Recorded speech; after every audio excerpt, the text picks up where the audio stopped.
Hello to all, I'll be in here. That video was not funded by any donations, so I decided to let everyone know about Kim Kardashian's outrageous child support settlement of $200,000 per month. Despite the fact that they share custody of their 4 children, the reason she receives the money is because the kids are spending more time with her. Kanye is worth $6.6 billion, or should I say Ye, since that is now his legal name. Therefore, to him, those $200,000 are nothing. If they were asked to provide that much sound support, the majority of men would immediately have a stroke. He, however, has reached the point where he cannot be cancelled. Despite the fact that, for some strange reason, he thought that his sponsors would keep paying him even though he had made anti-Semitic comments, Impronto was eliminated by Adidas at Gap. Additionally, he wore a shirt that read "White Lives Matter" and received criticism for it because, allegedly, white supremacists wear shirts like that. The former couple also split the cost of their children's college security school. Jenny probably believed she would receive more money than that, I bet. She acquired fool's gold while searching for gold. However, they decided against paying spousal support as part of the divorce, and she is now worth $1.8 billion. I believe that because he is so skilled with money, he assisted her in building a fortune, and there is a good chance that he is still in charge of managing her funds. She wants it to continue so that she can see her bank account balances increase. Therefore, that is my theory as to why he isn't paying her more. He was astute enough to earn $6.6 billion. If so, chances are good that he had a foolproof prenup in place, and the proof of my suspicions. Because a prenuptial agreement will be used to divide their property. If she received more money than she should have anywhere, I wouldn't be able to locate him. Ye fought against a divorce, while she was the one who desired a separation. I believe that he has lost touch with reality as a result of his wealth and position of authority, particularly considering his desire to run for president. Because it is foo money, he is aware that he can pretty much do whatever he wants with the money he has, and he's rich enough to enjoy free speech and a disregard for culture. He now joins the group of successful men like Andrew Tate, Elon Musk, and Donald Trump who cannot be fired. When there are enough of them, they begin to have an impact on culture as a whole, and there will be a serious reckoning after that. We'll talk more about this later. Kanye West will continue to pay child support for another 15 to 20 years, according to Clown World Tours. But for him, paying that sum of money over the next 15 years is equivalent to paying 0.25% of his current net worth. Therefore, it's just a small rounding error for him. Many people contend that Kanye's bipolar diagnosis is what explains his behavior. Regarding his behavior in divorce, Kardashian said what I quoted, "I really want to get divorced. I asked Kanye to keep the details of our divorce private, but he hasn't complied. On social media, Kanye has spread a lot of false information about our personal family matters and co-parenting, which has caused distress in terms of emotions. I think that the court's decision to end our marital status will make Kanye more receptive to the idea that our marriage is over, and to continue on a better course that will help us co-parent our kids peacefully." When he appeared on the Tim Pool podcast recently, Kanye did yet another bizarre thing to add to a long list of them. Tim questioned who they were after, claiming they were unfair to him when he made anti-Semitic remarks. He mentioned the business press. At that point, Kanye stood up and left the room. Tim is a milquetoast fence-sitter and won't take any actions that could put him in danger. He does not possess the means to do that as a billionaire. Perhaps Kanye was afraid he would lose control and say something hurtful. That would have been broadcast live and resulted in its termination.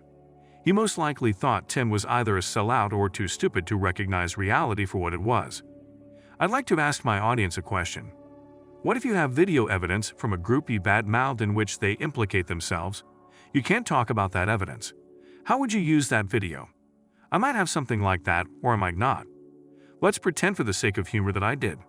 If I had enough foo money to avoid being completely cancelled, I'd probably put it aside for a rainy day.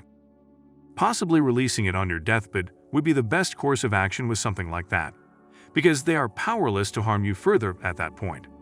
About all I can say about Ye or Kanye, or whatever else you want to call them, is that he probably lost his marriage and sponsors as a result of his mental illness and lack of filter, which was a result of not having to worry about getting fired.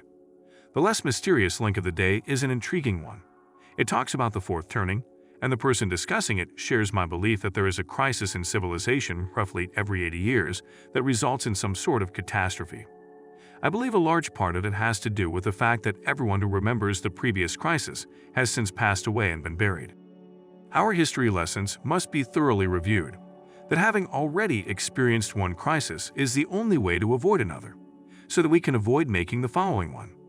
The adage, "wise people learn from others' mistakes," is only true to a certain extent, because how can you learn from the mistakes of the past or from people you've never met? When you watch old footage, say from the 1950s and earlier, most of the people you see in those movies are no longer alive.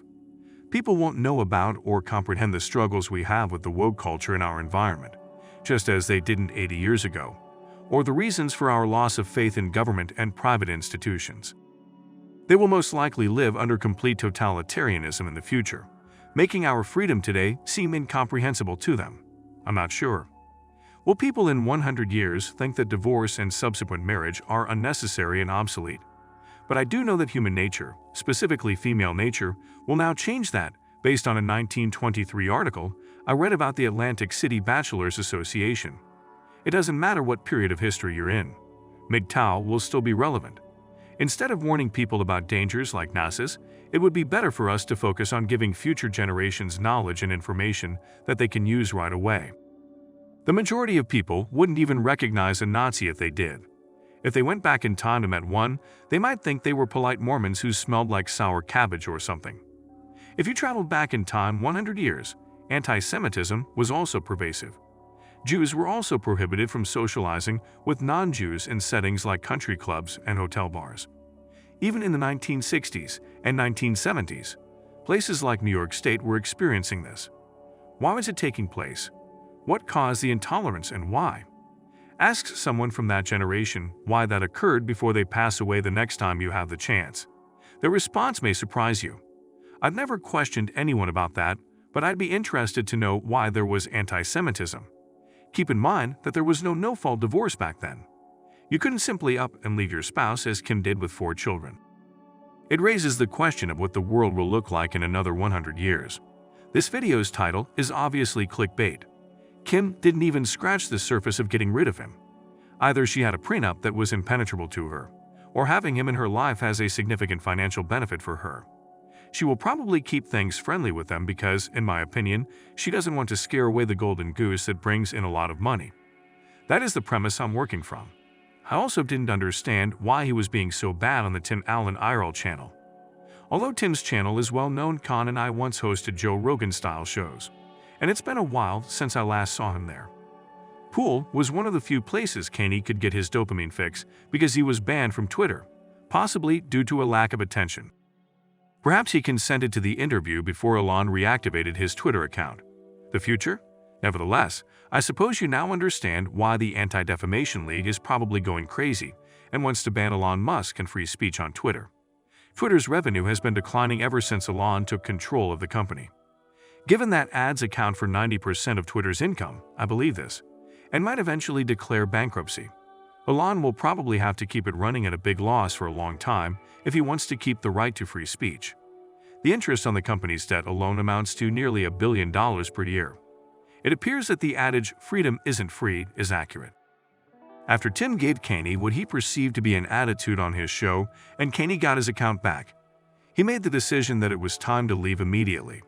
I also believe that we should take advantage of the current freedom of speech on Twitter, because at some point it might disappear. I was talking to a LEGO fan who had spent years making models of Optimus Prime and other Transformers for his YouTube channel. We were talking about freedom. Even though he made his titles before the LEGO company had a licensing agreement, he can't use the word LEGO in them because the LEGO company often threatens to sue them. I believe that making LEGO content would not be cancelled, but apparently not. It's clear that he did something very wrong when he sold LEGO kits with all the parts needed to build Optimus Prime. But I've never heard of a business threatening legal action if you just use its name in the tags and titles of your YouTube videos. All he can utter is bricks rather than Lego. I can't believe how hard it is for some people to do simple things like build toys or write reviews. We're currently residing in a crazy world. The greater the cultural censorship, the closer we are to the fourth turning's final crisis point. There will eventually be a physical altercation that could be brought on by the central bank, forcing people to eat bugs because of digital currencies and credit scores, or the legalization of juvenile offenders. Whatever it is, it will probably be a minor surprise that nobody anticipated. People can only be pressured and forced to repress their inner truth for so long. Whatever their truth may be, it takes them a while before they finally snap and let it out into the world. My observations of human nature, particularly that of women, have revealed the truth. To give your support, click the thumbs up button. Please leave a comment below if you would like to see more videos like this one. Be sure to give it to the guys who are in the most precarious need of it.